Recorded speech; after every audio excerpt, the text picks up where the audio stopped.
ನಮಸ್ಕಾರ ಸ್ನೇಹಿತರೆ, ಇವತ್ತು ಕಡಲೆ ಹಿಟ್ಟು ಇಲ್ಲದೇನೆ ಪಕೋಡ ಹೇಗೆ ಮಾಡಬಹುದು ಅಂತ ತೋರಿಸ್ತಾ ಇದ್ದೀನಿ. ಮೊದಲಿಗೆ ಬೇಕಾಗಿರೋ ಸಾಮಗ್ರಿಗಳನ್ನು ನೋಡ್ಕೊಳ್ಳೋಣ.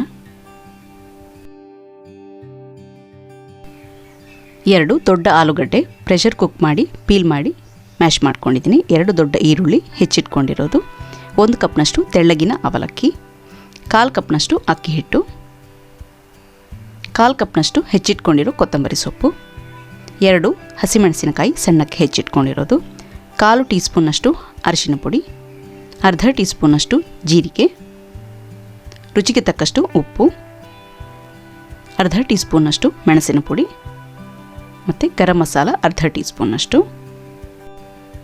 ಈಗ ಪಕೋಡ ಮಾಡುವ ವಿಧಾನವನ್ನು ನೋಡ್ಕೊಳ್ಳೋಣ. ಇಲ್ಲಿ ನಾನು ಒಂದು ಮಿಕ್ಸಿಂಗ್ ಬೌಲಲ್ಲಿ ಮ್ಯಾಶ್ ಮಾಡ್ಕೊಂಡಿರೋ ಆಲೂಗಡ್ಡೆನ ಹಾಕ್ಕೊಳ್ತೀನಿ. ಜೊತೆಗೆ ಹೆಚ್ಚಿಟ್ಕೊಂಡಿರೋ ಈರುಳ್ಳಿ,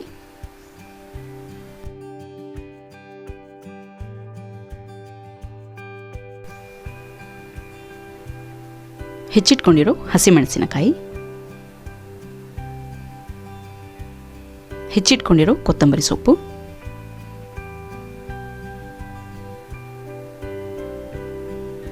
ಮತ್ತು ಅವಲಕ್ಕಿ ಹಾಕ್ಕೊಂಡು ಚೆನ್ನಾಗಿ ಮಿಕ್ಸ್ ಮಾಡ್ಕೊಳ್ತೀನಿ.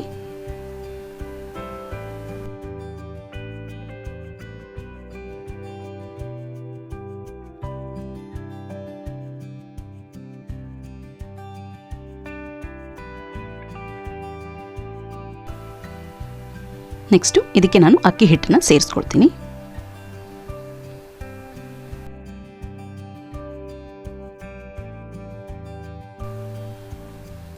ರುಚಿಗೆ ತಕ್ಕಷ್ಟು ಉಪ್ಪು, ಅರಿಶಿನ ಪುಡಿ,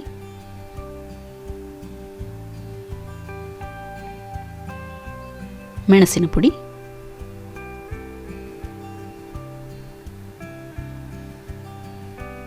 ಜೀರಿಗೆ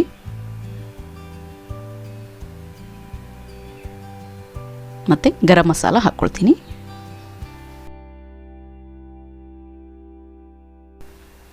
ಇದನ್ನು ಚೆನ್ನಾಗಿ ಮಿಕ್ಸ್ ಮಾಡ್ಕೊಳ್ಬೇಕು. ಇಲ್ಲಿ ನೀರು ಸೇರಿಸುವಂತಹ ಅವಶ್ಯಕತೆ ಇಲ್ಲ.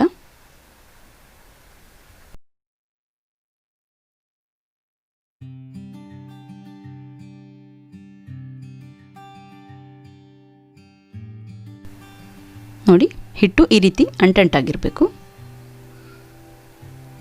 ಇವಾಗ ಪಕೋಡ ಮಾಡ್ಕೊಳ್ಳೋದಕ್ಕೆ ಬೇಕಾಗಿರೋ ಹಿಟ್ಟು ರೆಡಿ ಇದೆ. ಇಲ್ಲಿ ನಾನು ಒಂದು ಪ್ಯಾನಲ್ಲಿ ಎಣ್ಣೆ ಬಿಸಿ ಮಾಡ್ಕೊಂಡಿದ್ದೀನಿ. ಎಣ್ಣೆ ಚೆನ್ನಾಗಿ ಕಾದ ಮೇಲೆ ಸ್ವಲ್ಪನೇ ಹಿಟ್ಟನ್ನು ತಗೊಂಡು ಉಂಡೆಗಳನ್ನಾಗಿ ಮಾಡಿ ಎಣ್ಣೆಯಲ್ಲಿ ಫ್ರೈ ಮಾಡ್ಕೊಳ್ತೀನಿ. ಮೀಡಿಯಂ ಉರಿನಲ್ಲಿ ಫ್ರೈ ಮಾಡ್ಕೊಳ್ಬೇಕು.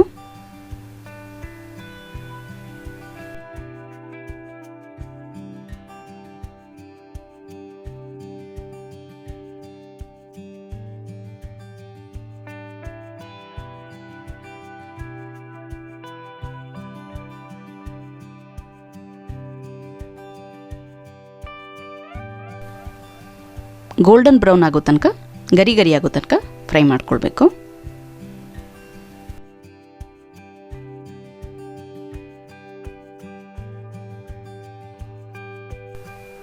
ಗರಿ ಗರಿ ಪಕೋಡ ರೆಡಿ ಇದೆ. ಇದನ್ನು ನೀವು ಬಿಸಿ ಬಿಸಿಯಾಗಿಯೇ ತಿಂದರೆ ಚೆನ್ನಾಗಿರುತ್ತೆ. ವಿಡಿಯೋ ಇಷ್ಟವಾದಲ್ಲಿ ಲೈಕ್ ಮಾಡಿ, ನಿಮ್ಮ ಫ್ರೆಂಡ್ಸ್ ಜೊತೆ ಶೇರ್ ಮಾಡಿ, ಹಾಗೆ ಸಬ್ಸ್ಕ್ರೈಬ್ ಮಾಡೋದನ್ನು ಮರಿಬೇಡಿ. Thank you.